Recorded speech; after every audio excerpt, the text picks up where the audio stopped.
están? Buenas noches a todos ustedes. Bueno, vamos a continuar con las metáforas bíblicas que se refieren a la iglesia. Y nos faltan por ver pocas de ellas, entonces, bueno, pues vamos a tratar de darle un avance a esto. En el Antiguo Testamento, en la cultura judía, se valoraba, o dentro de la cultura semita, aún todavía se valora mucho la figura matrimonial, la figura de esposo y esposa. Ya desde el Antiguo Testamento, Israel a veces se presenta como una esposa de Yahvé.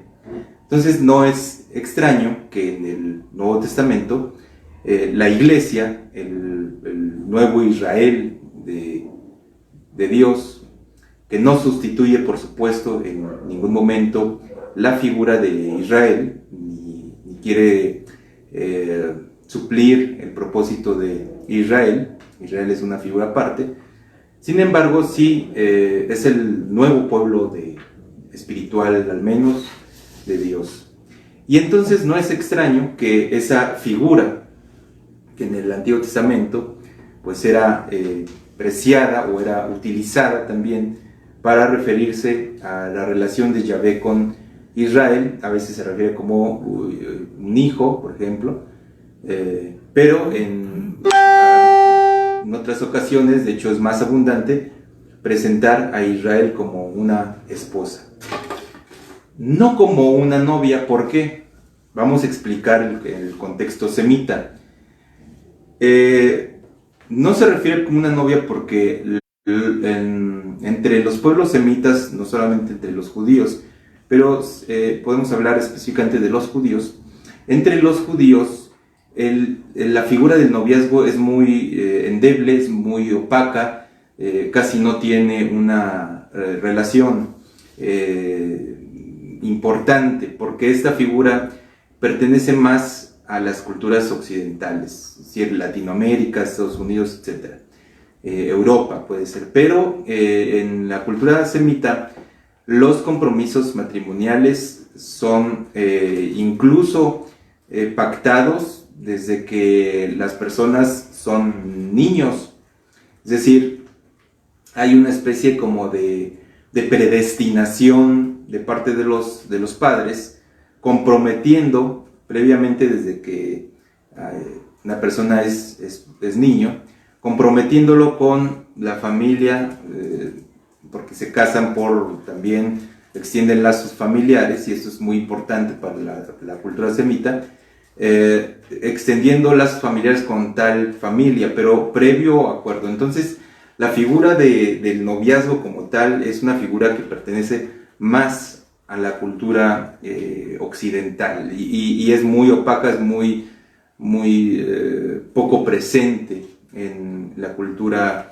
semita. Entonces es lógico que no aparezca tanto como novia, tanto Israel como la iglesia, sino más bien como una esposa.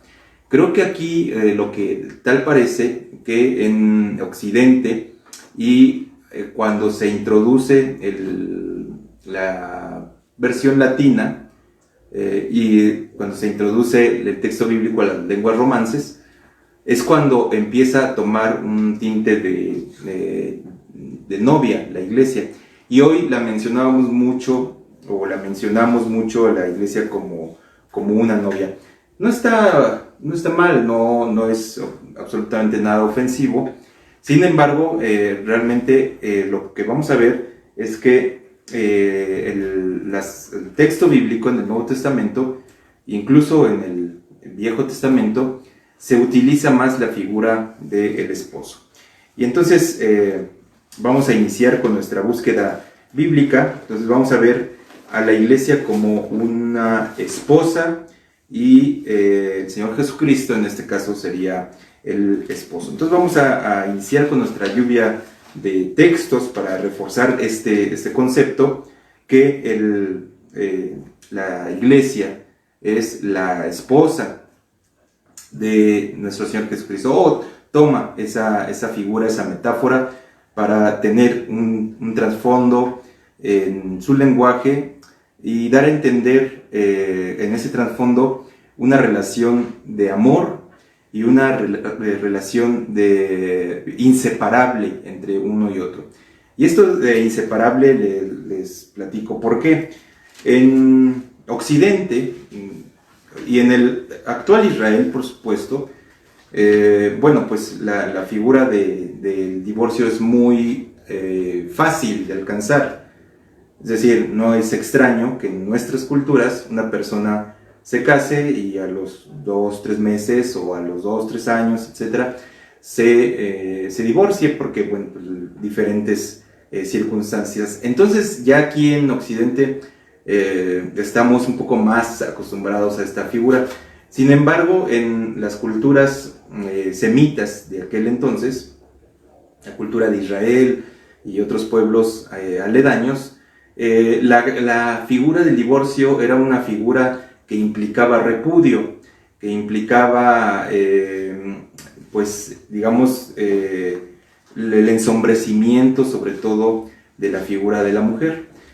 Entonces, se tenía apreciado el matrimonio como una institución, por decir así, o una unión que durara para siempre. Era, digamos, algo deseable en las culturas semitas, ¿no?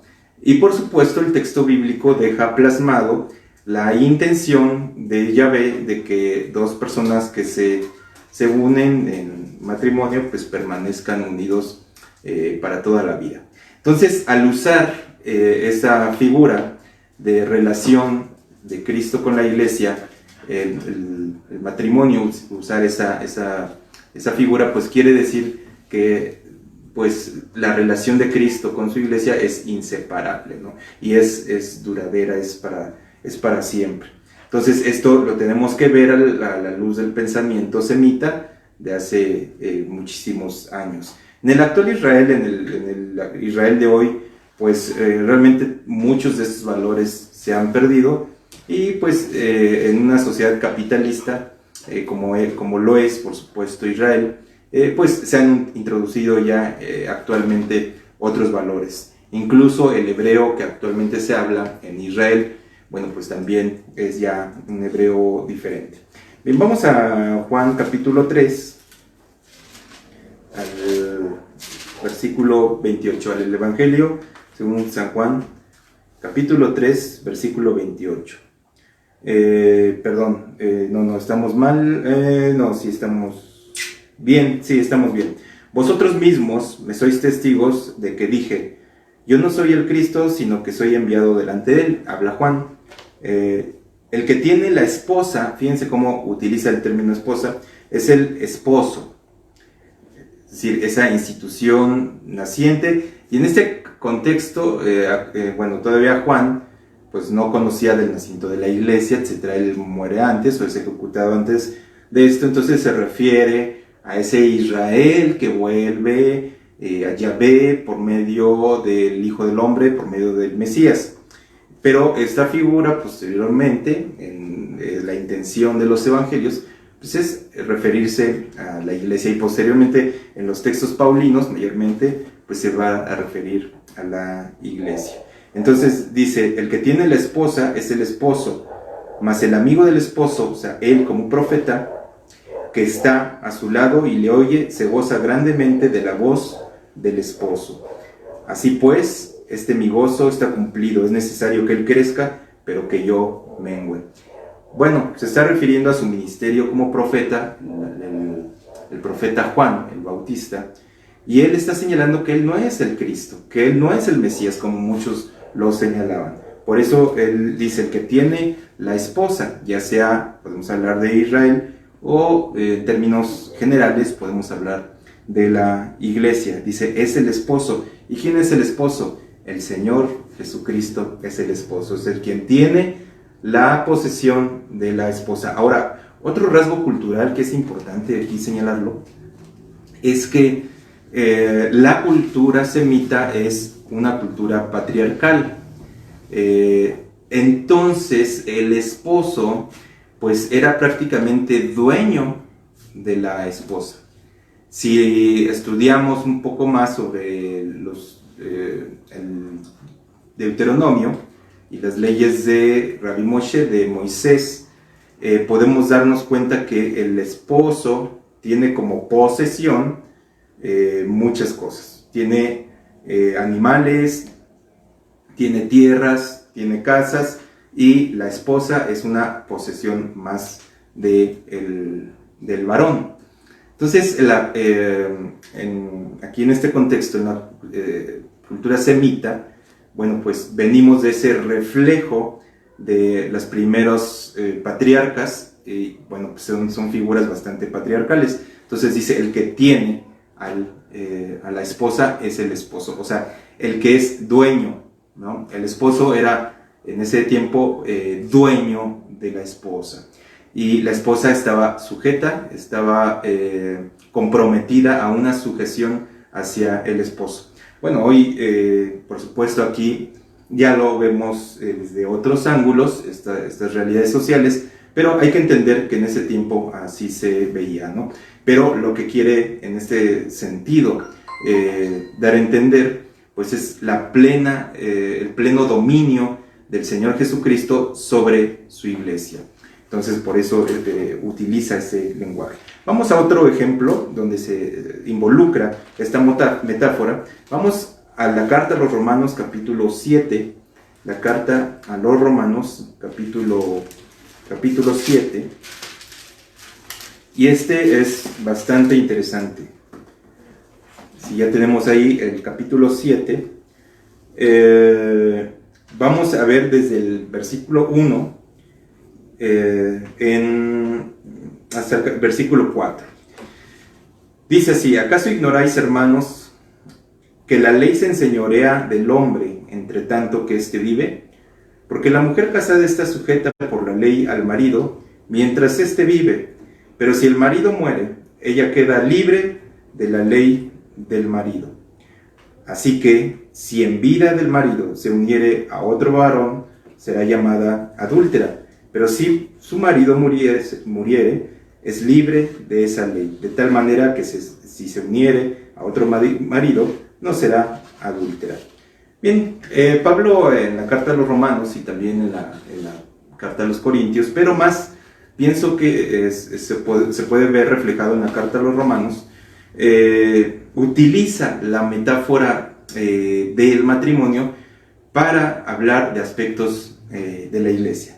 Y en este sentido, Romanos es una carta que habla sobre la relación del nuevo pacto o de la gracia con la ley de Moisés, es decir, sujetarnos o no sujetarnos a la ley de Moisés, hasta dónde influye en la nueva fe, en el cristianismo, la ley de Moisés. Y entonces utiliza esa metáfora de que si el marido muere, pues obviamente la mujer puede nuevamente casarse sin ningún problema, y en este caso el varón que fallece pues está representando a la ley de Moisés, y la mujer pues está representando a la iglesia. Es decir, la ley murió, o la ley ya pasó, feneció, y entonces esa figura de mujer, una mujer viuda, que es la iglesia, puede hacer otro pacto,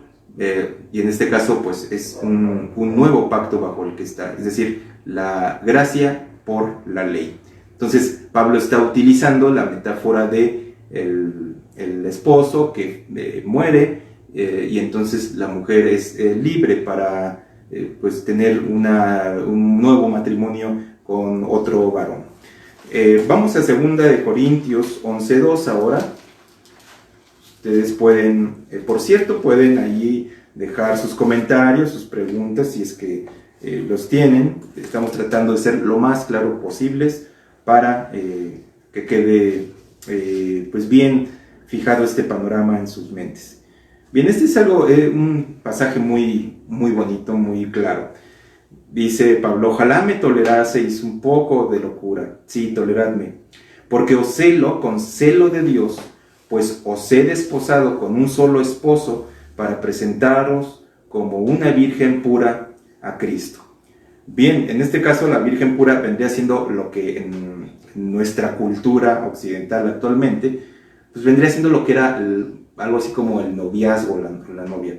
Realmente ellos no, en tiempos sobre todo de Jesús, tiempos de los profetas, pues no había tal noviazgo. Eso es un poco más una práctica más europea, un poco más occidental, pero en la de ellos no había como tal un noviazgo. Por eso al decir una novia casi inmediatamente está diciendo que es una esposa, o sea, es una mujer que se está presentando para unirse en matrimonio a un varón. Entonces dice, para presentaros como una virgen pura a Cristo, pero aquí la iglesia ya aparece desposada.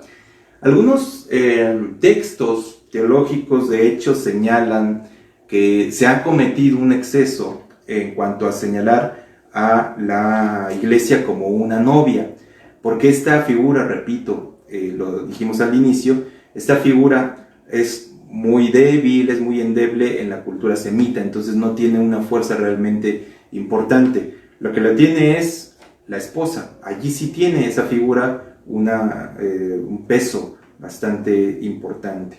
Entonces aquí la iglesia ya está desposada, ya se desposó, ya tiene una unión con el Señor Jesucristo. Quizá si nos ponemos a volar nuestra imaginación, ese desposorio pudo haber acontecido en el Pentecostés, ¿no? Cuando formalmente pues, se funda la iglesia. O podría ser, como otra metáfora lo señala, lo vamos a ver, en el momento en el que el costado del Señor Jesucristo es abierto, ¿verdad? Y del costado sale sangre y agua, la sangre con la que compró a su pueblo, a su iglesia, con la que la redimió, y el agua para purificarla.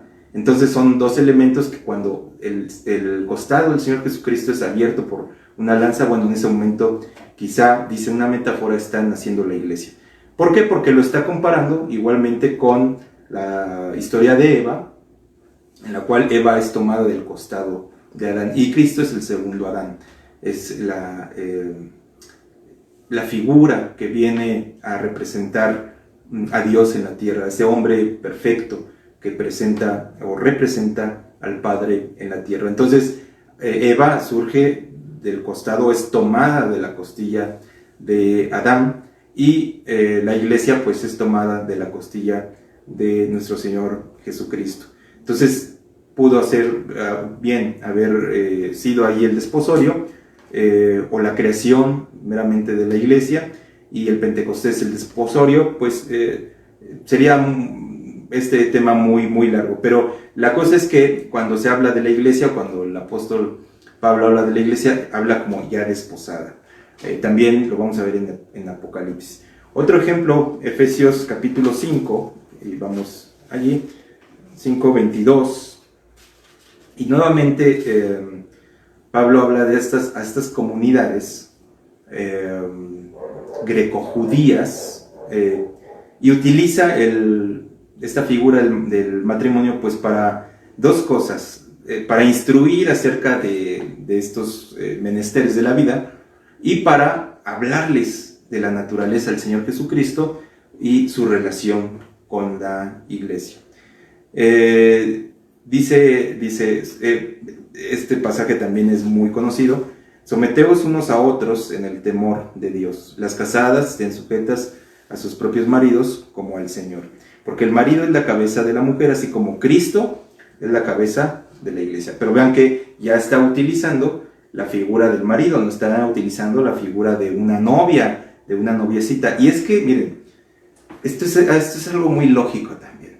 En el Medio Oriente, incluso también, o esto se ve mucho más marcado en el Islam, aunque no nos vamos a meter a los suras ni al Islam, que quizá más adelante podamos explicar cómo se configura el Islam, que entendamos un poco el Islam, los sunitas, los chiitas y las actuales ramas que podemos encontrar en el Medio Oriente actual.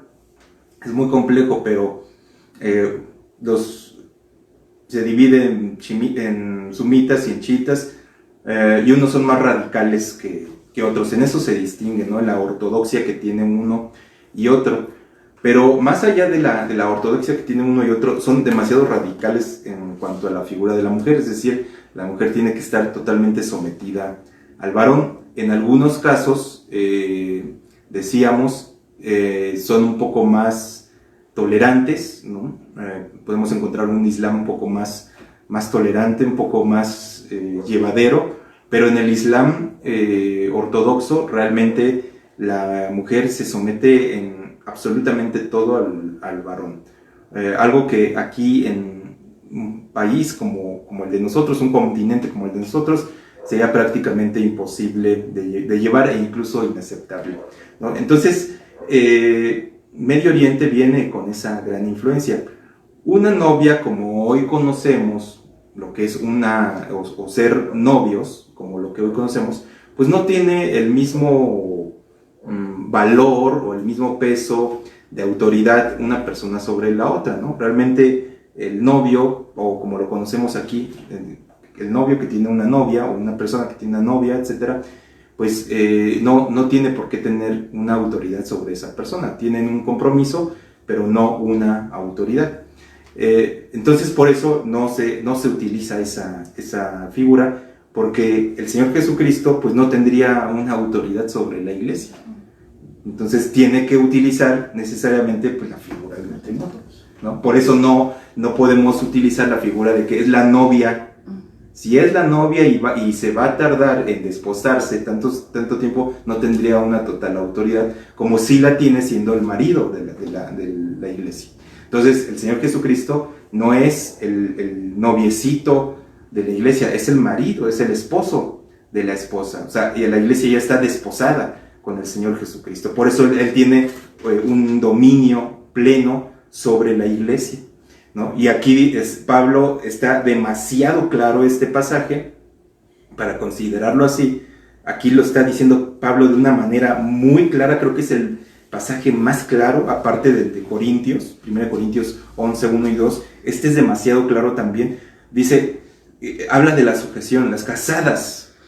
Está hablando de las casadas, no está hablando de las que son noviecitas no, está hablando de las mujeres que están casadas. Y entonces, al pasar a la figura de la iglesia, está hablando obviamente como la figura de una mujer que está desposada y está casada con el varón, que es el Señor Jesucristo. Entonces, así dice, porque el marido es cabeza de la mujer, el marido es cabeza de la mujer, así como Cristo es cabeza de la iglesia. O sea, Cristo ya es marido de la mujer. En la escatología evangélica creo que hemos cometido o caído en ese exceso de considerar a la iglesia como una novia. Y dicen, es que la iglesia es la novia y va a ser las bodas del Cordero. No, la iglesia ya es la esposa del Cordero. Las bodas del Cordero tiene una connotación porque está hablando también en presente, ¿sí? Lo que sucede es que hay que interpretar el género apocalíptico. El género apocalíptico, recuerde, lo estudiamos un poco antes de la pandemia en la iglesia. Quizá los que llegaban tarde, los cultos pues no se acuerdan, llegaban tarde a la mitad del estudio. Imagínense llegar a la mitad del estudio. O sea, es totalmente inaceptable en otras culturas. Eso no se puede. Pero bueno, explicábamos al inicio de los estudios, ¿verdad? Todos estos fenómenos sociales en Medio Oriente, y hablábamos dentro de esos fenómenos sociales que muchos de ellos se veían reflejados en la literatura apocalíptica, y que la literatura apocalíptica no solamente era una descripción del futuro, sino era una descripción histórica también, ¿sí? Apocalipsis nos habla de las cosas que han de venir, efectivamente, cosas que vemos cada vez más cerca, por cierto. Sí, Apocalipsis nos dice qué es lo que va a venir. Es real la marca de la bestia, es real que viene una figura que se llama el anticristo. Esto es cierto, esto es totalmente cierto. Pero la palabra de Dios es tan amplia, es tan profunda, es tan magnífica, es tan magna la palabra de Dios, que también Apocalipsis nos da una descripción de eventos que sucedieron en el siglo I. Por ejemplo, nos hablan de las 7 iglesias. Las 7 iglesias nunca las vemos como cuando venga la iglesia de Éfeso, ¿no? Son iglesias que estaban fundadas y a las que se dirigen el Apocalipsis. Entonces, son eventos que también en un momento dado ya sucedieron y que van a suceder. Como se le dice a Juan, escribe las cosas que han de suceder. Efectivamente estamos en espera de estas cosas y parte de ellas estamos viendo que cada vez está más cercano. Pero también tiene un contexto histórico y las bodas del Cordero también tienen un contexto histórico que en otro momento explicaremos. Pero aquí estamos argumentando que la iglesia ya es la esposa, que no va a ser la esposa, sino que ya es la esposa del Cordero. Miren, sigue diciendo Pablo, porque el marido es la cabeza de la mujer, así como Cristo es la cabeza de la iglesia. O sea, lo compara, como este es el marido y así Cristo es el marido y ella es la esposa, la cual es su cuerpo y él es su Salvador. Así que como la iglesia está sujeta a Cristo porque es el marido. Si fuera solamente un noviecito, pues no tendría por qué estar sujeto a Cristo. Pero está sujeta a Cristo porque es el marido, Él es el que tiene el dominio de la iglesia. Así también las casadas, entonces la iglesia ya está casada con Cristo. Lo estén a sus maridos en todos. A los sacerdotes romanos se les dice que ellos son el esposo de la iglesia. Vean nada más qué terrible error, nada más qué disparate. Decirles a los sacerdotes, imagínense cómo que les dicen que la iglesia es su esposa de ellos. Imagínense que nosotros como iglesia tuviéramos a tantos pederastas como y narcotraficantes, y imagínense que le dijeran que el esposo es Salvador Íñiguez y Perverto Rivera y toda esta parvada de perversos, ¿no? Ultraderechistas que estuvieron involucrados en el exterminio de 6 millones o más de 6 millones de judíos. Imagínense qué tipo de esposo tendríamos. ¿Cómo podríamos aceptar la doctrina romana y que se les dice a los sacerdotes romanos que la iglesia es su esposa? Por supuesto que no, esto es inaceptable. No, el esposo es el Señor Jesucristo. Él sí es un esposo perfecto, Él sí es un esposo fiel, Él sí es un esposo limpio, Él sí es un esposo que vela por las necesidades de su esposa. Es inaceptable, por eso el ecumenismo con la iglesia de Roma, variamos totalmente en aspectos que son demasiado importantes. Por eso no podemos estar en conjunto. Podemos convivir en paz, ellos en su iglesia, nosotros en la nuestra, pero no podemos juntarnos, porque estas visiones hacen que nuestras diferencias todavía se alejen más. No, el marido es el Señor Jesucristo. Él compró a la iglesia, es el que tiene el dominio sobre la iglesia. Y dice aquí, maridos, en el 25, amad a vuestras mujeres, así como Cristo amó a la iglesia. Entonces, ¿qué es Jesús? El Señor Jesucristo. ¿Un noviecito que espera desposar? No, es el esposo de la iglesia. Y se entregó a sí mismo por ella, ¿sí? Porque la idea paulina del matrimonio o del esposo es que el esposo tiene una entrega total a la esposa. Es decir, suple sus necesidades, la protege, la cuida, porque la esposa es, en la visión paulina, es parte de él. Dice, el que ama a su mujer a sí mismo se ama. Entonces, Pablo parte del principio en Génesis, donde dice, y serán una sola carne. Y serán una sola carne. Entonces, faltarle o fallarle a la esposa es fallarle a nuestra propia carne. Es como una especie de suicidio, pues, en el lenguaje paulino. Entonces, por eso es tan elevado en Medio Oriente y en esos tiempos los principios matrimoniales. Y no estamos hablando del matrimonio, no estamos hablando de eso, pero estamos haciendo lo que hacía Pablo. Utilizaba una metáfora, utilizando un ejemplo de la sociedad, un ejemplo de convivencia, ¿verdad? Muy elevada, como en este caso pues era el matrimonio, y pues metaforizarlo y llevarlo a la figura de Cristo con su iglesia. Y entonces dice: maridos, amad a vuestras mujeres, así como Cristo amó a la iglesia, de la misma manera, ¿sí? Y se entregó a sí mismo por ella, para santificarla, habiéndola purificado en el lavamiento del agua por la palabra. Fíjense, ¿qué salió del costado del Señor Jesucristo? Sangre y ¿qué? Agua. Entonces, con su sangre la redimió, y con esa agua pues la purificó. Ahí está muy claro. Cristo es el marido, ya es el marido de la iglesia. Y miren, vamos a Apocalipsis 19. Realmente esto está muy hermoso, y es doctrina, hermanos, es doctrina.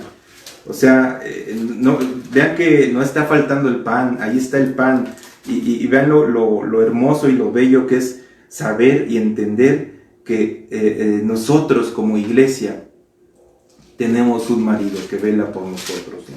Y tenemos un marido que promete ser fiel a su iglesia, a su esposa. Que él desde un momento, desde el principio, así como en Medio Oriente, se comprometió con nosotros como su esposa, no como su noviecita de mano, sino como su esposa, y como tal tiene el pleno dominio sobre su iglesia. Él es la cabeza de la iglesia. Apocalipsis 19, 7 dice: gocémonos y alegrémonos y démosle gloria, porque han llegado las bodas del Cordero, y a su, ¿qué dice? Esposa. No dice a su novia, sino a su esposa se ha preparado. Miren, en Medio Oriente, les explico, en Medio Oriente el matrimonio no funcionaba en esos tiempos bíblicos como funciona hoy. Hoy alguien se convierte en esposo de alguien o esposa de alguien, pues en el momento en el que, ya sea religiosamente o ya sea civilmente, como sea la costumbre y creencia de cada quien, pues ya sea que se firme un documento. En el caso de personas que no tienen ninguna creencia religiosa, vamos a decir, dos ateos, se convierten en esposo y esposa en el momento en el que en el registro civil firman una carta, o firman lo que tengan que firmar. No sé cómo se llame, pero firman algo que luego se va a plasmar en un acta ante un juez civil. En las personas que tienen un tipo de fe, se presentan ante un ministro ordenado de culto, ¿verdad? Y hacen un voto delante del Creador, delante de Dios. Y en ese momento pues ya se convierten en esposo y en esposa. En el Medio Oriente sí es así, y sí era así, pero realmente el matrimonio empezaba desde mucho antes. El matrimonio empezaba desde que se comprometían, o incluso el matrimonio empezaba pues en el momento que el padre de fulana se comprometía con el padre de sutano, y hacían ambas familias un compromiso. Ya eran esposos. Incluso ellos ni siquiera lo sabían, pero pues ellos ya eran esposos. Entonces, en el Medio Oriente es un poco distinto. De ahí entendemos los primeros capítulos de Lucas, de los cuales en su momento hablaremos. Pero en Medio Oriente era así. Y entonces aquí se explica este lenguaje: gocémonos y alegremos y démosle gloria, porque han llegado las bodas. Pero en el momento que estaban las bodas, ella ya era la esposa de él. Ya era la esposa de él, ¿sí? O sea, está hablando desde la óptica del pueblo de Israel, ¿no? Del tiempo de Israel, está hablando desde su óptica.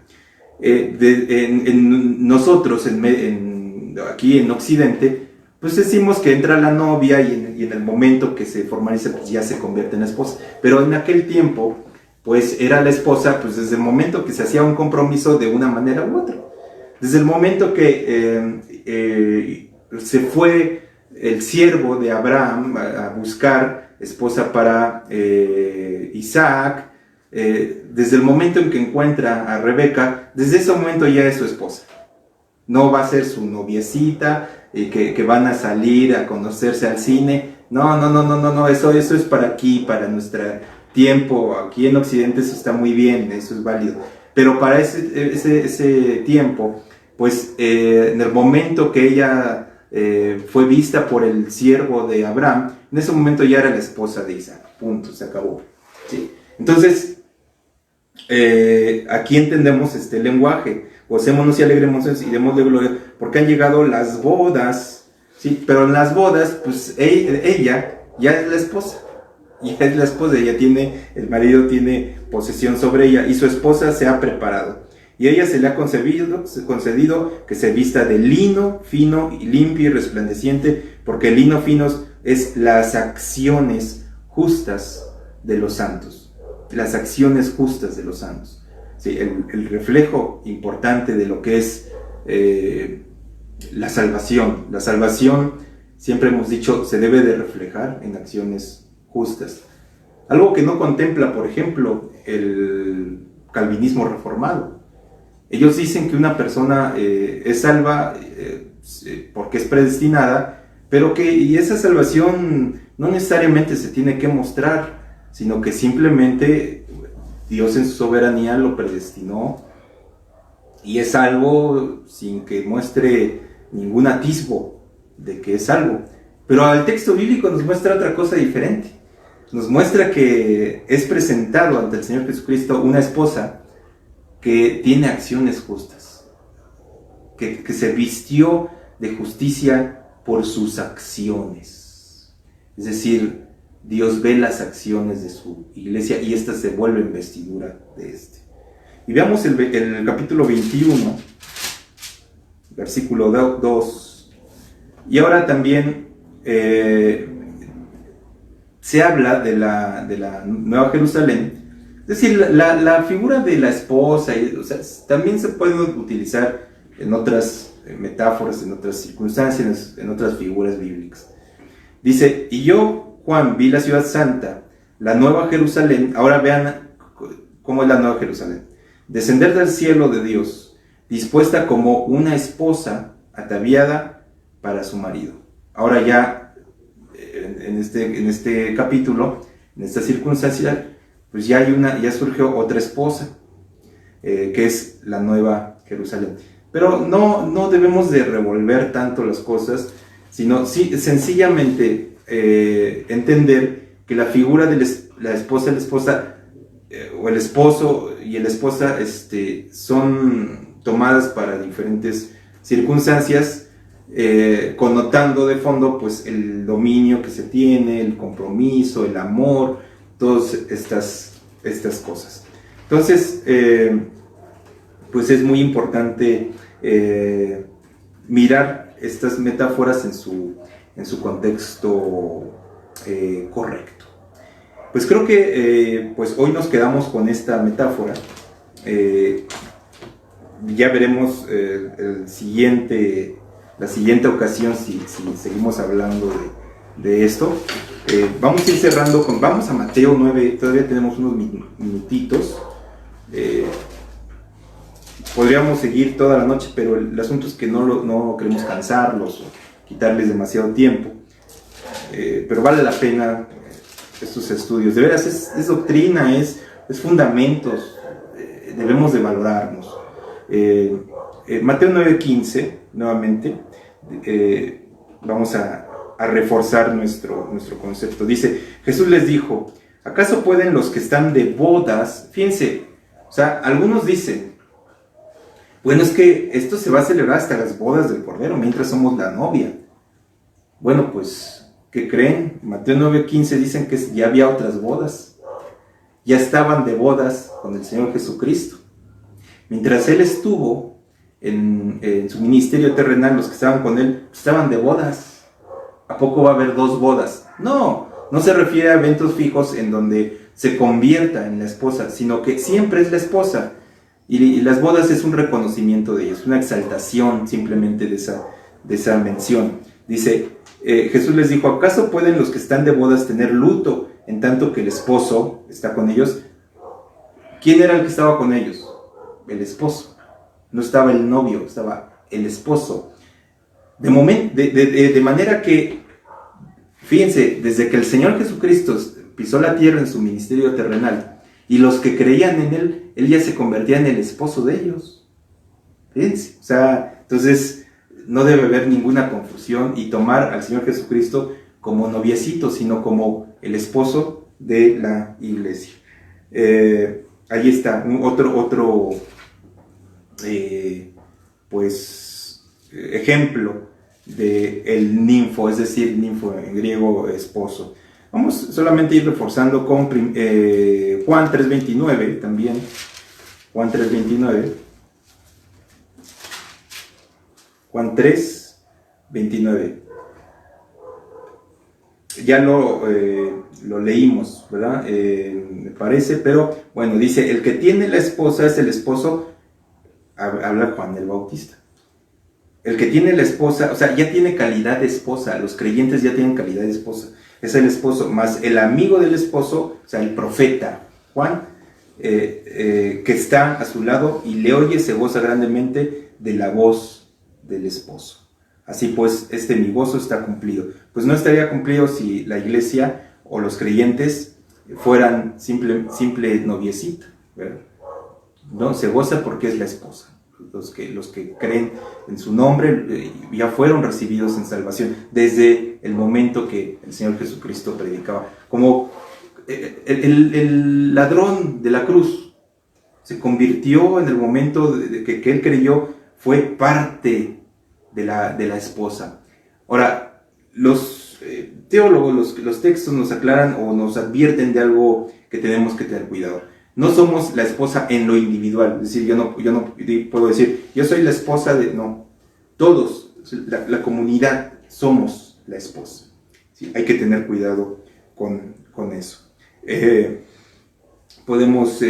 que con esos pasajes mencionan de una manera más clara al ninfo, es decir, al esposo, y en este caso, pues Juan simplemente se menciona como el paraninfo, es decir, el amigo, el que acompaña, el acompañante del esposo. Bueno, pues espero que les haya sido de bendición esta reflexión. La iglesia como esposa, a mí me gustó mucho, esto estuvo muy bonito, creo que nutre mucho nuestra vida espiritual el tener esta convicción. Crecemos en doctrina, crecemos en fe, ¿verdad? Y en el gozo de ver a nuestro Señor Jesucristo como nuestro esposo. Vean nada más qué belleza. Comparte este estudio, de veras tú, pues quiero decir, bueno, estuvo muy de bendición, porque la palabra de Dios es de bendición. No porque lo diga yo o porque otro hermano, es porque estas verdades son... Entonces, pues ahí déjenos su comentario y pues Dios les bendiga a todos, muchas gracias.